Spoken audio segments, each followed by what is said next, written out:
ആകാശവാണി.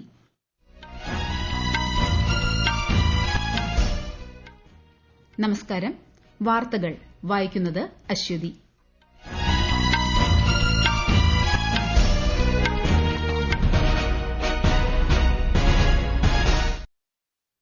പ്രധാന വാർത്തകൾ.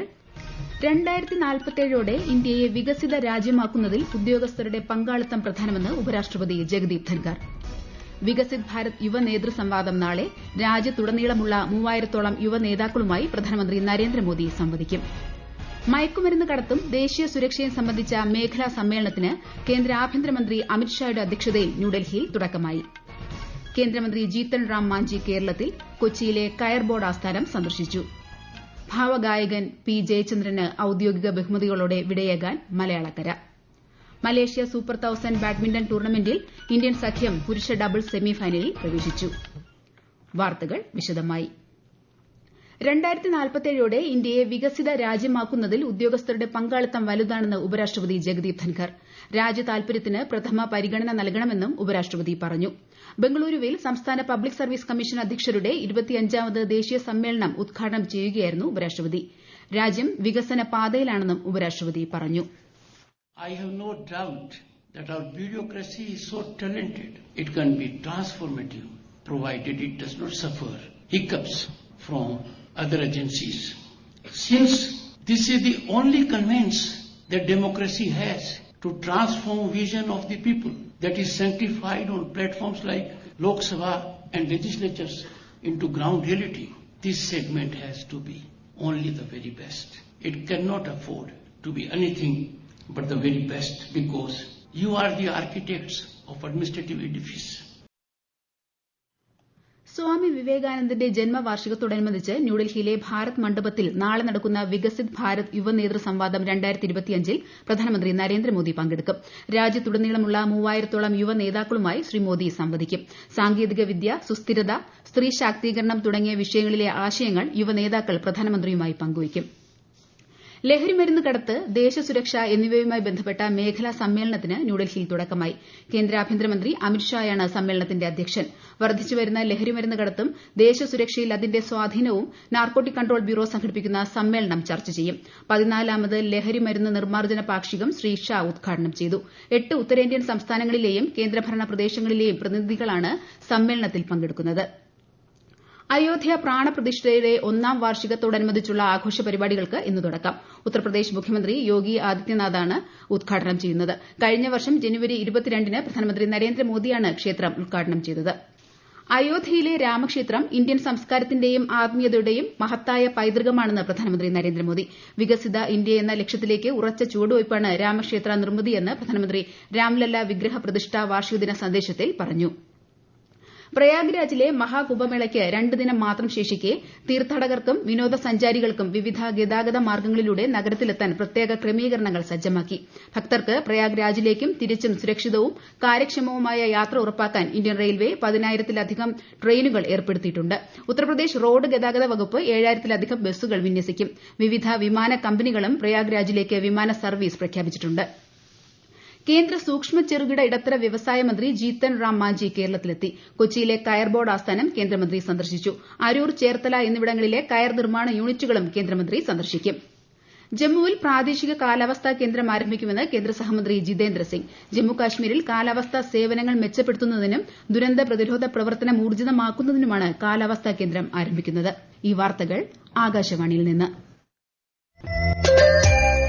ആകാശവാണി വാർത്തകളും വാർത്താധിഷ്ഠിത പരിപാടികളും all India radio news Thiruvananthapuram YouTube ചാനലിലും all India radio news Thiruvananthapuram Facebook പേജിലും AR News_ തിരുവനന്തപുരം ഇൻസ്റ്റഗ്രാം അക്കൌണ്ടിലും AR News_TVM X ഹാൻഡിലും ലഭ്യമാണ്.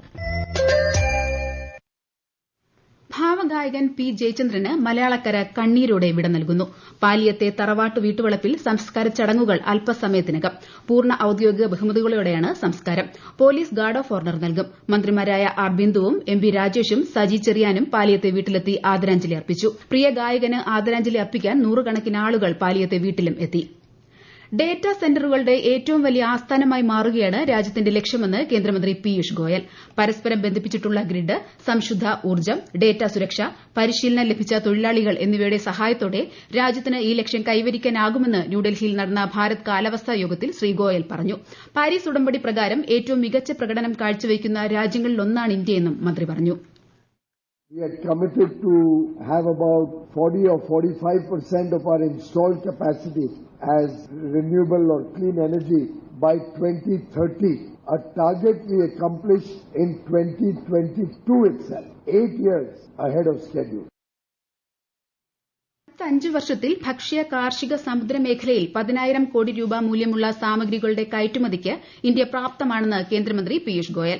ന്യൂഡൽഹിയിൽ ഇൻഡസ് ഫുഡ് 2025നെ അഭിസംബോധന ചെയ്യുകയായിരുന്നു കേന്ദ്രമന്ത്രി. നൂതന സാങ്കേതിക വിദ്യ, മികച്ച പാക്കിംഗ്, സുസ്ഥിരത, വൃത്തി, കാര്യക്ഷമത എന്നിവയിൽ ശ്രദ്ധ കേന്ദ്രീകരിക്കണമെന്നും ഇന്ത്യൻ കമ്പനികളോട് കേന്ദ്രമന്ത്രി ആഹ്വാനം ചെയ്തു. ആരോഗ്യം, വിനോദസഞ്ചാരം തുടങ്ങിയ മേഖലകളിൽ മികച്ച പുരോഗതി കൈവരിക്കാൻ കേരളത്തിന് സാധിച്ചിട്ടുണ്ടെന്ന് കേന്ദ്രമന്ത്രി നിതിൻ ഗഡ്കരി. തുറമുഖ വികസനം, ദേശീയപാതാ വികസനം എന്നിവ ഇതിന് ഉദാഹരണങ്ങളാണെന്ന് അദ്ദേഹം പറഞ്ഞു.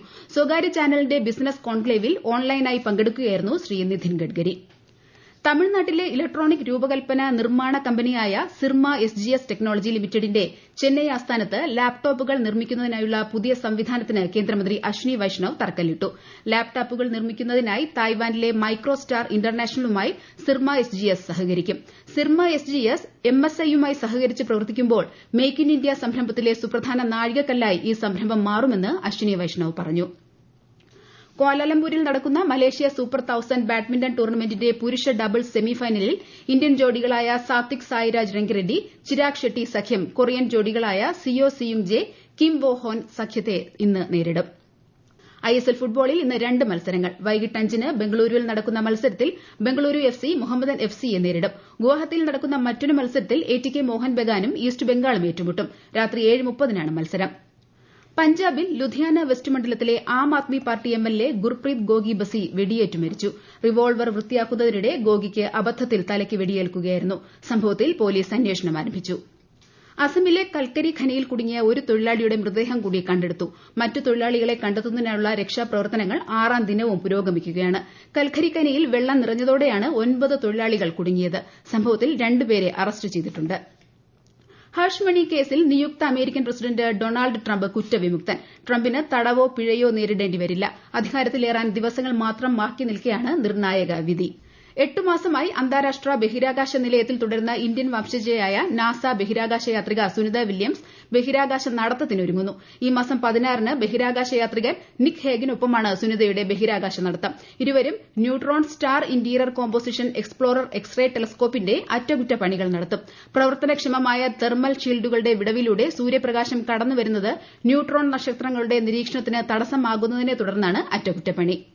റഷ്യ യുക്രൈൻ യുദ്ധത്തിൽ യുക്രൈനുള്ള അമേരിക്കൻ പിന്തുണ സംബന്ധിച്ച് അമേരിക്കൻ പ്രസിഡന്റ് ജോ ബൈഡനും യുക്രൈൻ പ്രസിഡന്റ് വൊളോഡിമർ സെലൻസ്കിയും ചർച്ച നടത്തി. റഷ്യയുടെ ഊർജ്ജ മേഖലയ്ക്ക് മുകളിൽ ചുമത്തുന്ന ഉപരോധവുമായി ബന്ധപ്പെട്ട് ഇരു നേതാക്കളും ടെലിഫോൺ ചർച്ച നടത്തി. റഷ്യൻ എണ്ണ, വാതകം എന്നിവയുടെ മേലാണ് ജോ ബൈഡൻ സർക്കാർ ഉപരോധം ഏർപ്പെടുത്തിയിട്ടുള്ളത്. അമേരിക്കയിൽ ലോസ് ആഞ്ചലസിലും സമീപ പ്രദേശങ്ങളിലും പടരുന്ന കാട്ടുതീയിൽ 11ഓളം പേർ മരിച്ചു. പ്രാഥമിക കണക്കുകൾ പ്രകാരം 13,000-ലധികം കെട്ടിടങ്ങൾ തീപിടുത്തത്തിൽ നശിച്ചു.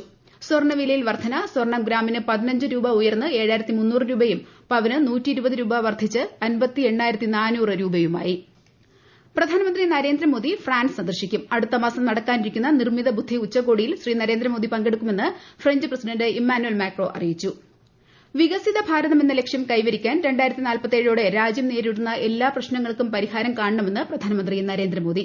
സാമൂഹിക നീതിയും മതേതരത്വവും ഉറപ്പുവരുത്താൻ സർക്കാർ പദ്ധതികൾ 100% നടപ്പാക്കേണ്ടത് അത്യാവശ്യമാണെന്നും അദ്ദേഹം പറഞ്ഞു. പ്രമുഖ സംരംഭകനായ നിഖിൽ കാമത്തിന് നൽകിയ അഭിമുഖത്തിലാണ് ശ്രീ മോദി ഇക്കാര്യം പറഞ്ഞത്. ആഗോളതലത്തിൽ സമാധാനവും സമൃദ്ധിയും നിലനിർത്താൻ സമാന ചിന്താഗതിയുള്ള രാജ്യങ്ങൾ ഒറ്റക്കെട്ടായി പ്രവർത്തിക്കേണ്ടത് അനിവാര്യമാണെന്ന് രാജ്യരക്ഷാമന്ത്രി രാജ്നാഥ് സിംഗ്. പ്രധാന വാർത്തകൾ വീണ്ടും.